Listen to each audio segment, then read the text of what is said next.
പ്രകൃതി ദുരന്തത്തിനാണ് നമ്മൾ അമേരിക്ക സാക്ഷിയായത്. ഒരുപക്ഷെ എത്ര വലിയൊരു പ്രകൃതി ദുരന്തം ഉണ്ടായിട്ടും ജനങ്ങൾ ഒരുപാട് രക്ഷപ്പെടുത്താൻ അവർക്ക് സാധ്യമായി എന്നുള്ളത് അവർ ഇതിന് വേണ്ടിയിട്ട് ഇത് അവിടെ ഓൾറെഡി നമുക്കിന്ന് അറിയാം. ഇനി ഇതുപോലെ പ്രകൃതി ദുരന്തം ഉണ്ടാവാനുള്ള സാധ്യത കണ്ടെത്താനുള്ള എല്ലാ ടെക്നോളജിയും ഉണ്ട്. അതുകൊണ്ടാണ് അവിടെ അത്രയും ദുരന്തം ഒഴിവാക്കാൻ പറ്റി. മനുഷ്യന്മാരെ മരണം ഒരുപാട് തടയാൻ പറ്റി. പക്ഷെ ഒരുപാട് ബിൽഡിങ്ങുകളും ഒരുപാട് സ്ഥാപനങ്ങളും ഒരുപാട് സംഭവങ്ങളും നശിക്കപ്പെട്ടിട്ടുണ്ട്.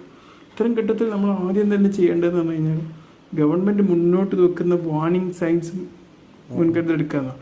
അപ്പോൾ അവിടുന്ന് എല്ലാവരും ഒഴിപ്പിച്ച് മാറ്റാൻ അവിടുത്തെ ഗവൺമെൻറ്റിന് സാധ്യമായതുകൊണ്ടാണ് ഇത്രയും വലിയ മനുഷ്യന്മാരുടെ അപകടം ഒഴിവാക്കാൻ പറ്റിയെന്നുള്ളത്.